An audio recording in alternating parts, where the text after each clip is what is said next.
Hello again. We are studying about cultivation of bacteria and today's topic is physical condition required for growth of bacteria. એટલે કે કઈ એવી physical conditions છે, કયા એવા factors છે જે નેસેસરી છે કે જે જરૂરી છે કોના માટે બેક્ટેરિયાના ગ્રોથ માટે. ઓકે, તો એના વિશે આજે આપણે સ્ટડી કરશું. સો આ એક ચાર્ટ છે જે વેરી ઇમ્પોર્ટન્ટ છે.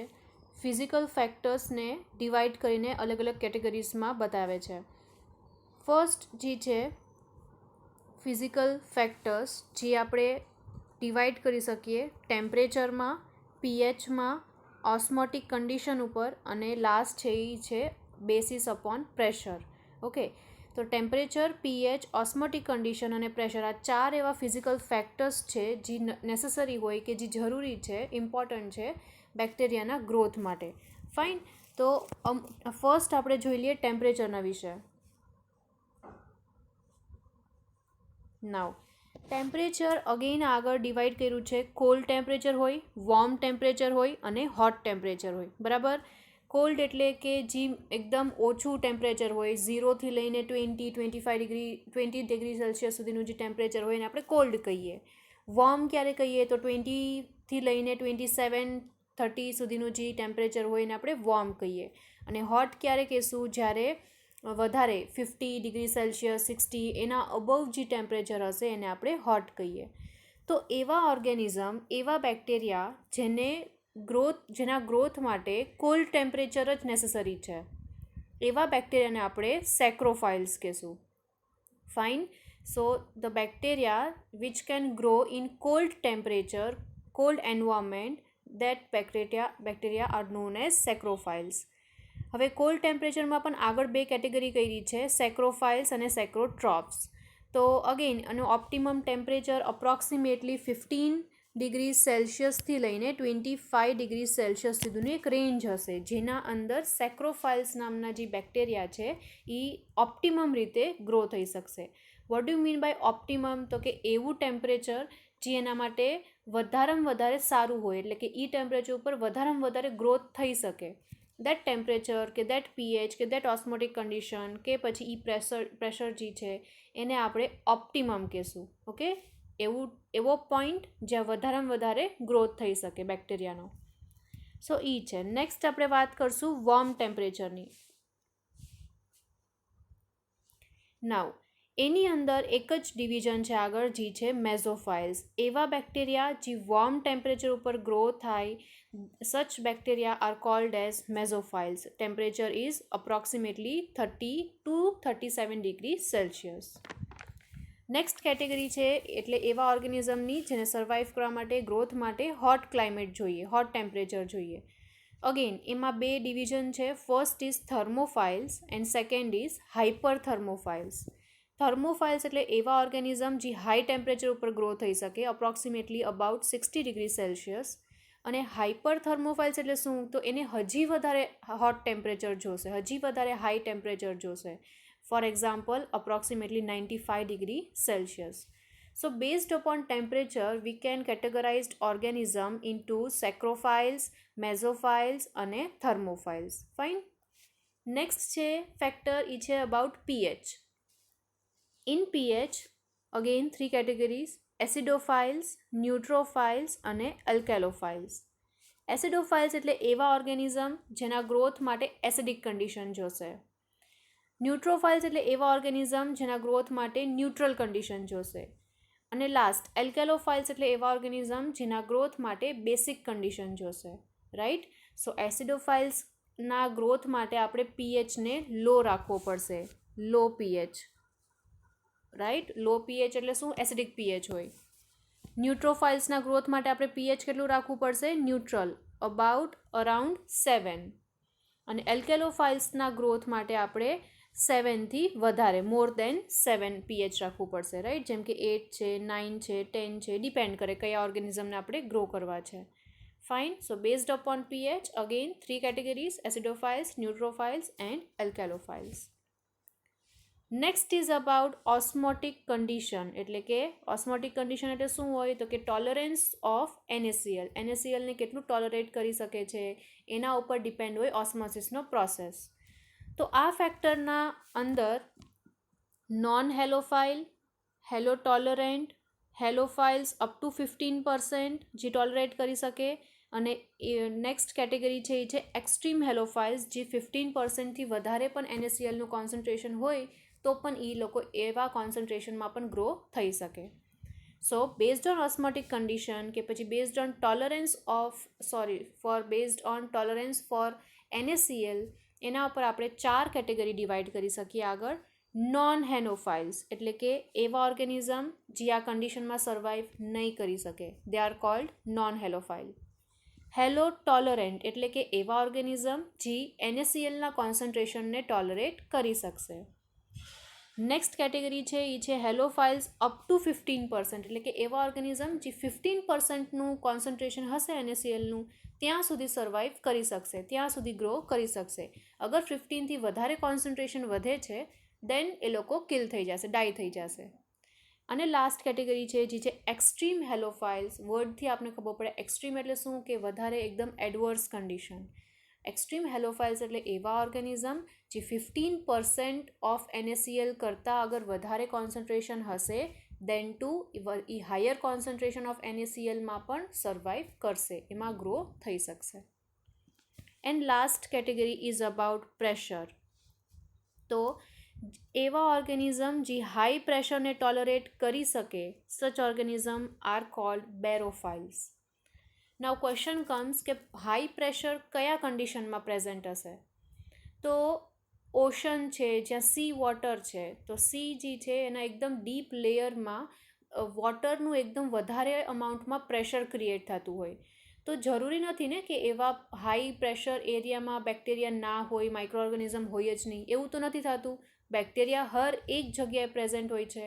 તો એવા ઓર્ગેનિઝમ, એવા બેક્ટેરિયા જે આવા વધારે પ્રેશરવાળા કન્ડિશનમાં, વધારે પ્રેશરવાળો જે એન્વાયરમેન્ટ છે એમાં પણ એ લોકો ગ્રો થઈ શકે, સર્વાઈવ કરી શકે, મલ્ટીપ્લાય થઈને રિપ્રોડ્યુસ પણ કરી શકે, એવા ઓર્ગેનિઝમને બેરોફાઇલ્સ કહેશું. Okay, so they are organism that can tolerate high pressure. Again એકવાર રિપીટ, ફિઝિકલ ફેક્ટર્સમાં ટેમ્પરેચરમાં કોલ્ડ, વોર્મ અને હોટ. કોલ્ડ ટેમ્પરેચરમાં ગ્રો થાય એવા ઓર્ગેનિઝમને સેક્રોફાઇલ્સ કહીએ, વોર્મમાં ગ્રો થાય એને મેઝોફાઇલ્સ, અને હોટમાં ગ્રો થાય એને thermophiles. According to pH, again 3 categories. Acidophiles જેમાં લો pH હોય, ન્યુટ્રોફાઇલ્સ જેમાં pH ન્યુટ્રલ હશે, અને એલ્કેલોફાઇલ્સ જેને pH વધારે બેસિક જોશે, હાઈ pH જોશે. Next is about osmotic condition કે પછી ટોલરન્સ ઓફ NaCl. નોન હેલોફાઇલ્સ જે ટોલરેટ ના કરી શકે NaClને, હેલો ટોલરન્ટ જે ટોલરેટ કરી શકશે, હેલોફાઇલ્સ અપ ટુ 15% એટલે એવા ઓર્ગેનિઝમ જે 15% સુધીના કોન્સન્ટ્રેશનને ટોલરેટ કરી શકતા હોય. And last is about extreme halophiles જેમાં અબવ 15% કોન્સન્ટ્રેશનમાં પણ સર્વાઈવ કરી શકશે. And last category is about pressure. એવા ઓર્ગેનિઝમ જે ટોલરેટ કરી શકે હાઈ પ્રેશરને, they are called barophiles. Now temperature and bacterial growth. Major environmental factor controlling growth. આ જે ટેમ્પરેચર છે બીજા બધા ફેક્ટર કરતાં મેજર ફેક્ટર છે, ઇમ્પોર્ટન્ટ ફેક્ટર છે જે એના બેક્ટેરિયાના ગ્રોથને કંટ્રોલ કરી શકે. Minimum below which growth સીઝેસ.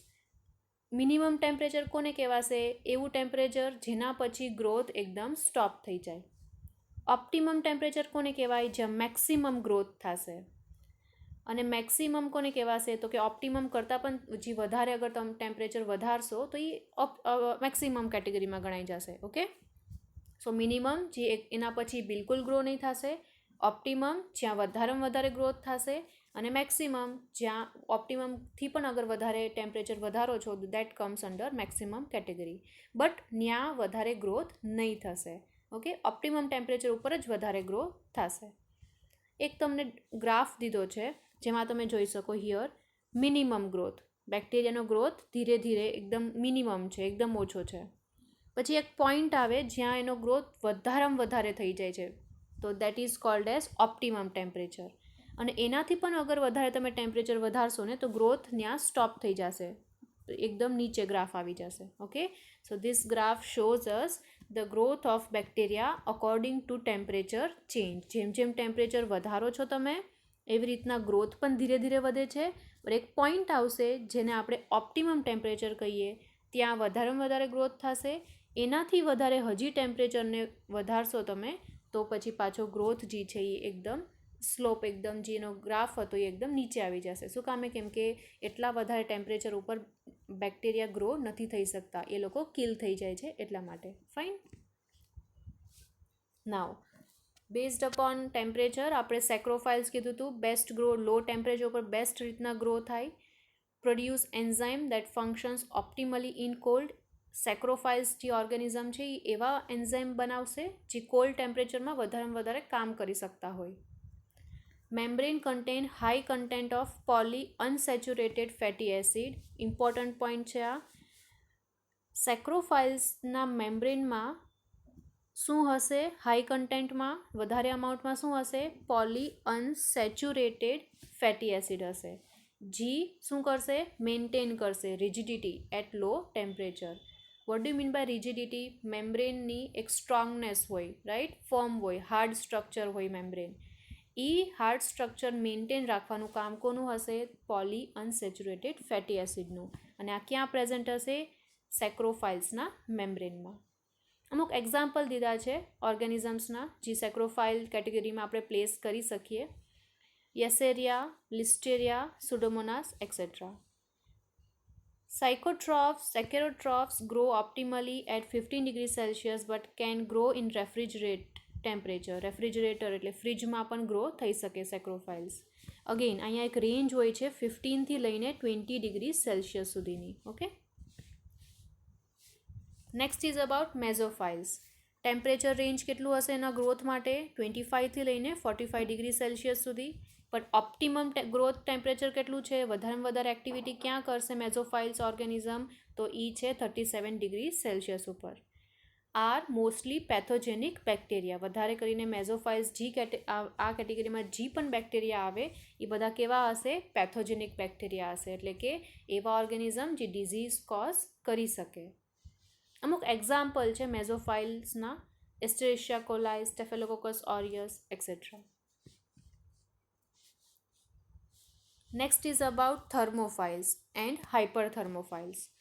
આ ઓર્ગેનિઝમની રેન્જ કેટલી હશે? 45થી લઈને 70 ડિગ્રી સેલ્સિયસ.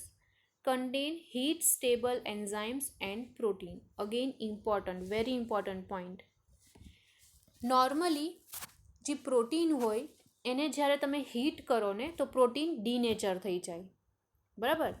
તો નોર્મલ જે ઓર્ગેનિઝમ હોય એની અંદર જેટલા પણ પ્રોટીન હશે, અગર એ ઓર્ગેનિઝમને તમે હીટ ટ્રીટમેન્ટ આપશો કે આજુબાજુમાં એન્વાયરમેન્ટ વધારે હાઈ ટેમ્પરેચરવાળું થઈ જશે તો એની અંદર જે પણ પ્રોટીન્સ છે, જે પણ એન્ઝાઇમ્સ છે એ બધાય ડિસ્ટ્રોય થઈ જશે, ડીનેચર થઈ જશે. શું કામે? કેમ કે પ્રોટીનની એક પ્રોપર્ટી છે કે એ હાઈ ટેમ્પરેચર ઉપર ડીનેચર થઈ જાય, રાઈટ, ફંક્શન ન કરી શકે. બટ આવા જે ઓર્ગેનિઝમ્સ છે જેને આપણે થર્મોફાઇલ્સ કહીએ કે હાઇપરથર્મોફાઇલ્સ, આ જે ઓર્ગેનિઝમ છે એની પાસે special type of protein, special type of enzyme present હોય છે. એકચ્યુઅલી એન્ઝાઇમ શું હોય? તો એ પ્રોટીનમાંથી જ એન્ઝાઇમ બનેલું હોય. એક સેન્ટેન્સ છે: all enzyme are protein but all protein are not enzyme. સમજાવી દઉં. જે પણ એન્ઝાઇમ હશે એ બધા એન્ઝાઇમ શેમાંથી બનેલા હશે? પ્રોટીનમાંથી જ બનેલા હશે. બટ એવું જરૂરી નથી કે બધા એન્ઝાઇમ પ્રોટીનમાંથી બનેલું છે એટલા માટે બધા પ્રોટીન એન્ઝાઇમ પણ હોઈ શકે. નો, ધીસ ઇઝ નોટ નેસેસરી. અમુક પ્રોટીન્સ જે છે એ એઝ અ પ્રોટીન કામ કરી શકે, અમુક પ્રોટીન એઝ અ એન્ઝાઇમ કામ કરી શકે.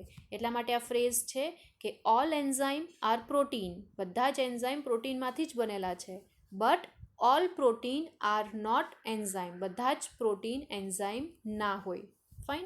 સો જે થર્મોફાઇલ્સ કેટેગરીમાં જે પણ ઓર્ગેનિઝમ્સ આવે છે એની પાસે special type of enzyme, special type of protein હોય છે જે કેવા હશે? હીટ સ્ટેબલ હશે. એટલે કે હીટની ટ્રીટમેન્ટ આપશો તો પણ એ લોકો સ્ટેબલ ફોર્મમાં જ રહેશે, ડીનેચર થશે નહીં. અગર એન્ઝાઇમ અને પ્રોટીન ડીનેચર નહીં થશે તો પછી એ લોકો ઇઝીલી બધું ફંક્શન પણ કેરી આઉટ કરી શકશે. This is very important point regarding થર્મોફાઇલ્સ.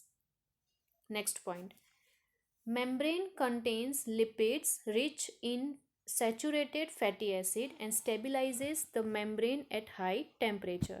હવે થર્મોફાઇલ્સ ઓર્ગેનિઝમ જે છે એની જે મેમ્બ્રેન હોય છે એમાં શું પ્રેઝન્ટ હશે? Lipid rich saturated fatty acid હશે. સેકેરોફાઇલ્સમાં શું જોયું તો આપણે? પોલી અનસેચ્યુરેટેડ ફેટી એસિડ હતા. થર્મોફાઇલ્સમાં કેવા હશે? સેચ્યુરેટેડ ફેટી એસિડ હશે. જી મેમ્બ્રેનને સ્ટેબલ ફોર્મમાં રાખશે હાઈ ટેમ્પરેચર ઉપર. Next, all thermophiles contain reverse gyrase એટલે કે a unique type of DNA 1 topoisomerase that stabilises DNA. Thermophiles ઓર્ગેનિઝમના જે DNA હોય છે એ પણ સ્ટેબલ ફોર્મમાં રાખવા નેસેસરી હોય, રાઈટ? ડીએનએને પણ અગર હીટ મળશે, હીટ ટ્રીટમેન્ટ મળશે કે હાઈ ટેમ્પરેચરમાં અગર ડીએનએ એક્સપોઝ થશે તો એમાં પણ અમુક વખતે ડેમેજ થઈ શકે, એવી કન્ડિશન થઈ શકે, રાઈટ? એવી સિચ્યુએશન થઈ શકે. તો એ થર્મોફાઇલ ઓર્ગેનિઝમના અંદર આવું ન થાય એના માટે સ્પેશિયલ ટાઈપ ઓફ એન્ઝાઇમ એની પાસે પ્રેઝન્ટ હોય જેનું નામ છે રિવર્સ ગાયરેઝ. એક યુનિક ટાઈપ ઓફ DNA 1 ટોપોઆઇસોમરેઝ છે. ઓકે, અહીંયા ડિટેલમાં આપણે સ્ટડી નથી કરવાનું. કેમ કે આ DNA 1 ટોપોઆઇસોમરેઝ જે એન્ઝાઇમ છે એ ડીએનએના રેપ્લિકેશનમાં અને એમાં રોલ પ્લે કરે, રાઈટ? તો અહીંયા આપણે ખાલી એટલું ધ્યાનમાં રાખવાનું છે કે ડીએનએના સ્ટેબલ ફોર્મમાં રાખવા માટે, સ્ટેબલ ફોર્મમાં મેન્ટેન રાખવા માટે થર્મોફાઇલ્સ પાસે સ્પેશિયલ ટાઈપના એન્ઝાઇમ હોય છે જેનું નામ છે reverse gyrase. Now example of thermophiles, so that is bacillus, here bacillus stereothermophilus. Now comes about thermophiles. આવા હાઇપર એટલે વધારે, હજી વધારે એક્સ્ટ્રીમ કન્ડિશનમાં એ લોકો રહી શકતા હોય. હાઇપર થર્મોફાઇલ્સ જે છે એ ગ્રો થઈ શકે ટેમ્પરેચર અબવ 70 ડિગ્રી સેલ્સિયસ. 70 ડિગ્રીથી પણ વધારે ટેમ્પરેચર હશે તો આ ઓર્ગેનિઝમ ગ્રો થઈ શકશે. આવા બેક્ટેરિયાના એક્ઝામ્પલ છે થર્મોટોગા અને મિથેનોપાયરસ. Now comes about pH, hydrogen ion concentration. Most bacteria grow at neutral or slightly alkaline pH. વધારેમાં વધારે જે બેક્ટેરિયા છે કોમનલી એ બધા કયા કન્ડિશનમાં ગ્રો થઈ શકશે અકોર્ડિંગ ટુ પીએચ? તો that is about neutral pH કે પછી સ્લાઇટલી અલ્કલાઇન પીએચ હશે ત્યાં વધારેમાં વધારે ઓપ્ટિમલી ગ્રો થઈ શકશે. મોસ્ટ બેક્ટેરિયાની વાત કરીએ છીએ. Next point, pH can harm organisms by disrupting the plasma membrane, inhibiting the activity of enzyme and membrane proteins and ionizing of nutrient molecule. pH જે છે એ કઈ રીતના અફેક્ટ કરશે ઓર્ગેનિઝમ ઉપર? તો pH જે છે એ પ્લાઝમા મેમ્બ્રેનને પણ ડિસ્ટર્બ કરી શકે, ડેમેજ પહોંચાડી શકે. બીજું શું કરી શકે? એન્ઝાઇમની જે એક્ટિવિટી હોય એને પણ સ્ટોપ કરી શકે, ઇન્હિબિટ કરી શકે. અમુક મેમ્બ્રેનમાં પ્રોટીન્સ હોય છે એની એક્ટિવિટીને પણ સ્ટોપ કરી શકે.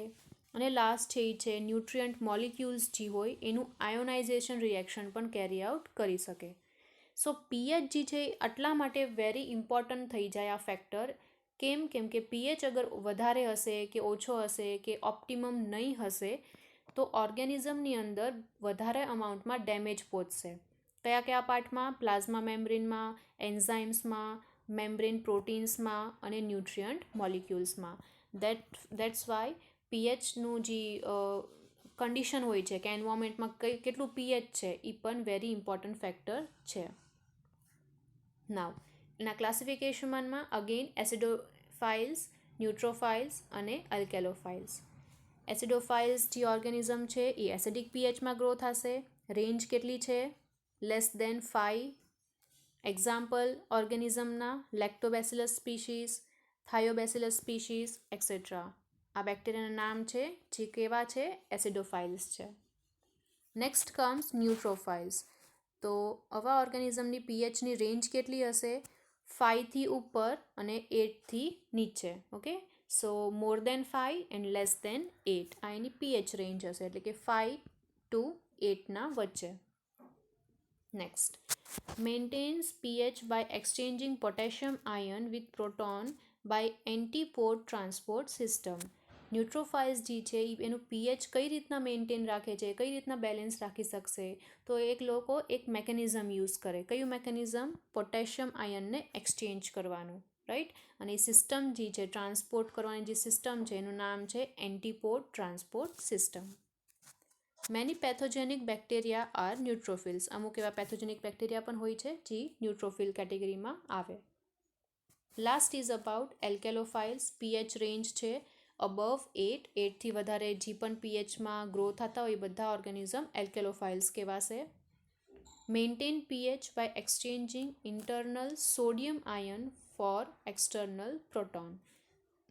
એલ્કેલોફાઇલ્સ જે છે એ લોકો પોતાનું જે પીએચ કઈ રીતના મેન્ટેન રાખશે, તો આ લોકો સોડિયમ આયનને એક્સચેન્જ કરશે, રાઈટ. ન્યુટ્રોફાઇલ્સ પોટેશિયમને એક્સચેન્જ કરતા હતા, એલ્કેલોફાઇલ્સ સોડિયમને એક્સચેન્જ કરશે. Examples of organism: Vibrio cholerae, Bacillus, etcetera. Next is about water. About 80% of bacterial cell is water, hence it is essential requirement. Bacteria જે છે એનું જે પણ સ્ટ્રક્ચર બનેલું હોય એમાં અબાઉટ 80% જે છે એ કયું કન્ટેન્ટ હશે? વોટર કન્ટેન્ટ હશે. એટલા માટે વોટર એક ઇમ્પોર્ટન્ટ ફેક્ટર છે એના સર્વાઈવલ માટે, એના સ્ટ્રક્ચરમાં. Okay. Vehicle for entry of nutrient and elimination of waste product. Water જે છે એ એઝ અ વેહિકલ કામ કરશે. શેમાં? કઈ રીતના? તો કે ન્યુટ્રિયન્ટની એન્ટ્રી લેવડાવવામાં, એટલે કે સેલની અંદર જ્યારે ન્યુટ્રિયન્ટ એન્ટર કરે તો એ વોટરમાંથી જ એન્ટર કરે, વોટરમાં ડિઝોલ્વ થઈને જ એન્ટર કરશે. એવી જ રીતના જે સેલની અંદર વેસ્ટ પ્રોડક્ટ બન્યા છે એને જ્યારે આપણે સેલના સ્ટ્રક્ચરની બહારની સાઈડ રિમૂવ કરવું હશે તો એમાં પણ વોટર જે છે એ હેલ્પ કરશે. સો બેસિકલી ન્યુટ્રિયન્ટને અંદર લાવવા માટે વોટર યુઝફુલ છે અને એવી જ રીતના વેસ્ટ પ્રોડક્ટને સેલની બહારે ફેંકવા માટે પણ યુઝફુલ છે. Next point: participate in metabolic reactions and form integral part of protoplasm. Water જે છે એ બીજા કયા કયા મેકેનિઝમમાં પાર્ટિસિપેટ કરે? તો મેટાબોલિક રિએક્શન્સમાં પાર્ટિસિપેટ કરશે અને એક ઇન્ટિગ્રલ પાર્ટ છે કોનો? Protoplasm. What do mean by protoplasm? You can say cytoplasm. Okay. તો સાઇટોપ્લાઝમનું એક ઇન્ટિગ્રલ પાર્ટ છે. Next: some organisms like Treponema pallidum are highly sensitive while other like staphylococcus withstand drying for months. હવે example એક તમને આપ્યું છે ઓર્ગેનિઝમનું. એક ઓર્ગેનિઝમ છે જેનું નામ છે ટ્રિપેનેમા અને નેક્સ્ટ બીજું ઓર્ગેનિઝમ છે જેનું નામ છે સ્ટેફેલોકોકાઈ. હવે અમુક ઓર્ગેનિઝમ વોટર ના હોય કે ડ્રાય કન્ડિશન થાય તો અમુક ઓર્ગેનિઝમ બિલકુલ સર્વાઈવ કરી જ ના શકે. અને અમુક એવા બેક્ટેરિયા પણ હોય છે જે કન્ડિશન ડ્રાય થઈ જાય દેન ટુ એ લોકો મંથ્સ સુધી સર્વાઈવ કરી શકશે. ઓકે. તો એનું એક એક્ઝામ્પલ આપ્યું છે. જો ટ્રિપેનોમા પેલેડિયમ નામના જે બેક્ટેરિયા છે એ વોટરનું કન્ટેન્ટ થોડું પણ ઓછું થાય ને તો પણ આ સર્વાઈવ ના કરી શકે. અને એ જ જગ્યાએ સ્ટેફેલોકોકાઈ બેક્ટેરિયા છે જે અગર કન્ડિશન વોટરનું કન્ટેન્ટ ઓછું પણ થઈ ગયું, ડ્રાય કન્ડિશન પણ બની ગયા એન્વાયરમેન્ટમાં, દેન ટુ એ લોકો મંથ સુધી સર્વાઈવ કરી શકશે. Next is about osmotic pressure. Bacteria can withstand wide range of external osmotic pressure because of protective cell wall. Bacteria પાસે સેલ વોલ હોય છે અને જે સેલ વોલ હોય એનું ફંક્શન, મેઇન ફંક્શન જ એ છે કે બેક્ટેરિયલ સ્ટ્રક્ચરને પ્રોટેક્ટ કરવું, એક પ્રોટેક્ટિંગ કવરિંગ બનાવવું, રાઈટ, એક કોટ બનાવવું જે અંદરના સ્ટ્રક્ચર્સને પ્રોટેક્ટ કરી શકે એન્વાયરમેન્ટથી. તો જે બેક્ટેરિયાનો આ જે સેલ વોલ છે એનું હજી એક મેઇન ફંક્શન એ જ છે કે એક્સટર્નલ ઓસ્મોટિક પ્રેશરથી એને પ્રોટેક્ટ કરશે, બેક્ટેરિયાને પ્રોટેક્ટ કરશે. Okay. 0.5% of NaCl is added in most culture medium to maintain suitable environment. Now again આપણે પ્રીવિયસ લેક્ચર્સમાં આપણે સ્ટડી કર્યું છે about different type of culture media, right. Media preparation કઈ રીતના થાય, એના સ્ટેપ્સ કયા છે એ સ્ટડી કર્યું હતું. એન્ડ દેન આપણે કોમનલી યુઝ મીડિયાના વિશે ટોટલી ડિટેલમાં સ્ટડી કરી હતી, જેમાં આપણે એના કમ્પોઝિશનના વિશે પણ સ્ટડી કર્યું હતું, રાઈટ. અને ઓલમોસ્ટ જે પણ કલ્ચર મીડિયા હોય છે એની અંદર NaCl પ્રેઝન્ટ હોય જ છે. તો NaClનું કોન્સન્ટ્રેશન કેટલું પ્રેઝન્ટ હશે? 0.5% NaCl આપણે મીડિયાની અંદર એડ કરીએ. શું કામે? તાકી એ મીડિયાનું જે ઓસ્મોટિક પ્રેશર છે એ મેન્ટેન રહે, સુટેબલ રહે. ઓકે. એના બેક્ટેરિયાના ગ્રોથ માટે. Next: hypertonic solution cause withdrawal of water and shrinkage of protoplasm. એવી જ રીતના નેક્સ્ટ પોઈન્ટ પણ વાંચી લઉં. Hypotonic solution cause swelling and hence rupture of cell. Now, એક કન્ડિશન છે હાઇપરટોનિક, નેક્સ્ટ કન્ડિશન છે હાઇપોટોનિક અને થર્ડ કન્ડિશન હોય જે છે આઇસોટોનિક. ફાઇન. હાઇપરટોનિકમાં શું થાય છે? તો કેમ કે કોન્સન્ટ્રેશન વધારે છે NaClનું, એટલા માટે સેલની અંદર, બેક્ટેરિયાની અંદર જે પણ વોટરનો કન્ટેન્ટ છે એ બેક્ટેરિયાથી બહાર નીકળી જશે. ઓકે, એ બેક્ટેરિયાના સ્ટ્રક્ચર જે છે, સેલ છે, બેક્ટેરિયલ સેલ છે, એમાંથી રિમૂવ થઈ જશે. કેમ કે બેક્ટેરિયામાંથી વોટર નીકળી જાય છે, વિડ્રો થઈ જાય છે, એટલા માટે એ શ્રિંક થઈ જશે. એનો જે સાઇટોપ્લાઝમ હોય, બેક્ટેરિયાનો સાઇટોપ્લાઝમ હોય, એ શું થઈ જશે? શ્રિંક થઈ જશે. એને પ્લાઝ્મોલાઇસિસ કહેવાય. એવી જ રીતના સેકન્ડ કન્ડિશન છે જે છે હાઇપોટોનિક. હાઇપોટોનિક સોલ્યુશનમાં અગર બેક્ટેરિયલ સેલને આપણે એડ કરીએ તો એમાં બહારનું કોન્સન્ટ્રેશન ઓછું છે, એટલે કે વોટર જે છે એ બેક્ટેરિયાની અંદર આવવા લાગશે. અગર વોટર બેક્ટેરિયાના સ્ટ્રક્ચરની અંદર આવવા લાગશે તો એ જે બેક્ટેરિયલ સેલ છે એ કેવો થવા માંડશે? સ્વેલ થવા લાગશે, રાઈટ? સ્વોલો થવા લાગશે. અને અલ્ટિમેટલી એક ટાઈમ આવશે જ્યારે વોટરને કન્ટેન્ટ નહીં કરી શકે અને ત્યારે રપ્ચર થઈ જશે. What do mean by rupture? Break થઈ જવું. ફાઇન. તો બેક્ટેરિયલ સેલ જે છે એ કેમ કે બહુ બધું વોટર અંદર આવી ગયું છે એટલા માટે સ્વેલ થઈ જાય અને દેન અલ્ટિમેટલી બ્રેક થઈ જશે, રપ્ચર થઈ જશે. આને કહેવાય પ્લાઝ્મેપ્ટોસિસ. અને થર્ડ કન્ડિશન છે જે છે આઇસોટોનિક સોલ્યુશન. આઇસોટોનિક સોલ્યુશનમાં બધી જ કોન્સન્ટ્રેશન જે છે NaClનું, વોટર કોન્સન્ટ્રેશન બધું કેવું હોય? મેન્ટેન રાખેલું હોય, બેલેન્સ્ડ ફોર્મમાં હોય. એટલે આઇસોટોનિક સોલ્યુશનની અંદર બેક્ટેરિયલ સેલને એકદમ મેન્ટેન એન્વાયરમેન્ટ મળે છે, બેલેન્સ્ડ એન્વાયરમેન્ટ મળે છે.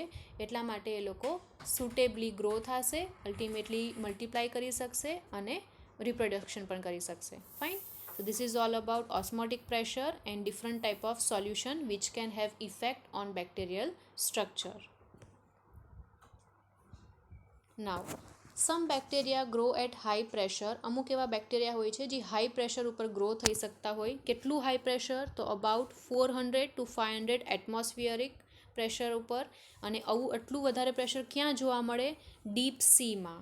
સી જે હોય એના ડીપ લેયર્સમાં જોવા મળે. અને આવા હાઈ પ્રેશરમાં જે ઓર્ગેનિઝમ ગ્રો થઈ શકતા હોય they are called barophiles. They have a huge amount of mono unsaturated fatty acid. Very again important question, important line. બેરોફાઇલ જે ઓર્ગેનિઝમ છે એની પાસે શું હશે હાઈ અમાઉન્ટમાં? તો મોનો અનસેચ્યુરેટેડ ફેટી એસિડ્સ હશે એના મેમ્બ્રેનમાં. ફાઇન. અને example of such bacteria are Photobacterium etcetera. Now next we will see about halophiles, જે અગેન સોલ્ટ કોન્સન્ટ્રેશન, વધારે સોલ્ટ કોન્સન્ટ્રેશનમાં એ સર્વાઈવ કરી શકે એવા ઓર્ગેનિઝમને આપણે હેલોફાઇલ્સ કહીએ, right? So halophiles are organism that thrive in high salt concentration. Thrive એટલે જીવવું, સર્વાઈવ કરવું. હાઈ સોલ્ટ કોન્સન્ટ્રેશનવાળા એન્વાયરમેન્ટમાં એ લોકો સર્વાઈવ કરી શકે. They are a type of extremophile organism. એક્સ્ટ્રીમોફાઇલ ઓર્ગેનિઝમના કેટેગરીમાં તમે હેલોફાઇલ્સને પ્લેસ કરી શકો. શું કામે? કેમ કે હાઈ સોલ્ટ કોન્સન્ટ્રેશનવાળું કન્ડિશન જે છે એ પણ એક એક્સ્ટ્રીમ કન્ડિશન જ ગણાય, રાઈટ? એટલા માટે. The name comes from the Greek word salt લવિંગ. હેલોફાઇલ જે નામ છે એ એક ગ્રીક વર્ડમાંથી બનાવેલું છે અને એ વર્ડનો મતલબ જ હતો સોલ્ટ લવિંગ. While most halophiles are classified into an archidomain, આર્કીબેક્ટેરિયાના ડોમેનમાં આપણે બહુ બધા હેલોફાઇલ્સને પ્લેસ કરેલા છે. There are also bacterial halophiles and some eukaryota such as algae and fungus. Basically halophiles જે છે એ વધારેમાં વધારે આર્ચી બેક્ટેરિયાના ડોમેનમાં હોઈ શકે, ક્લાસિફાઈડ હોય, પણ અમુક એવા ઓર્ગેનિઝમ છે જે બેક્ટેરિયામાં અને યુકેરિયોટિક ડોમેનમાં પણ પ્લેસ કરી શકીએ આપણે. અને કઈ રીતના એના એક્ઝામ્પલ પણ આપ્યા છે. અમુક અલ્ગે હોય છે જે હાઈ સોલ્ટ કોન્સન્ટ્રેશનમાં જીવી શકે, અમુક ફંગસ પણ હોય છે જે હાઈ કોન્સન્ટ્રેશન એન્વાયરમેન્ટમાં સર્વાઈવ કરી શકતા હોય. Halophiles are referred to those microorganisms that require salt for growth, right? હેલોફાઇલ્સ કોને કહેવાય? કેવા ઓર્ગેનિઝમને કહેવાશે? જેને સોલ્ટની જરૂર હોય એના ગ્રોથ માટે. And they can be found in all 3 domains of life. અને એ બેક્ટેરિયા ત્રણેય ડોમેનમાં જોવા મળશે. કયા કયા 3 ડોમેન હોય? આર્કી બેક્ટેરિયા, પછી આપણે યુ બેક્ટેરિયા અને eukaryotic organism, which include a great diversity of organism like moderately hellophilic aerobic bacteria, cyanobacteria. Example આપ્યા છે.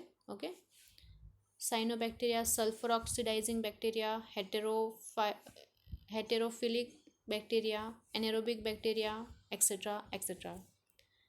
They can be found in hypersaline environment. Hypersaline વર્ડનો મતલબ જ છે high concentration of salt, which are widely distributed in various geographical area on earth such as saline lakes, salt pans or salt marshes.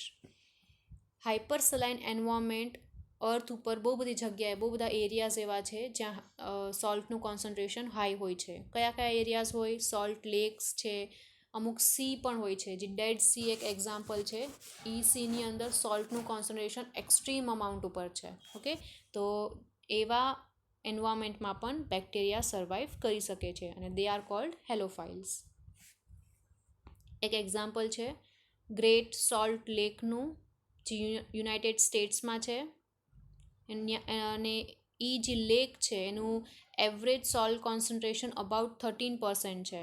અને એ લેકની અંદર જે bacteria જીવી શકે છે, survive કરી શકે છે, એનું નામ છે હેલોબેક્ટેરિયમ એન્ડ હેલોકોકસ. Now, typesમાં helophiles are categorized as slight, moderate or extreme by the extent of their halo tolerance. કેટલા કોન્સન્ટ્રેશન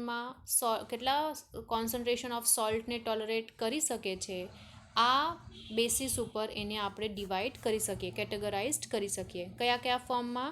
તો કે એક સ્લાઇટ હેલોફાઇલ્સ, એક મોડરેટ હેલોફાઇલ્સ અને થર્ડ છે એ છે એક્સ્ટ્રીમ હેલોફાઇલ્સ.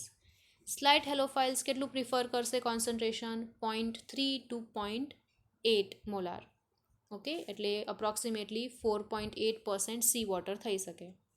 મોડરેટ હેલોફાઇલ્સ કેટલું? તો કે 0.8થી લઈને 3.4 સુધી, એટલે અપ્રોક્સિમેટલી 20%.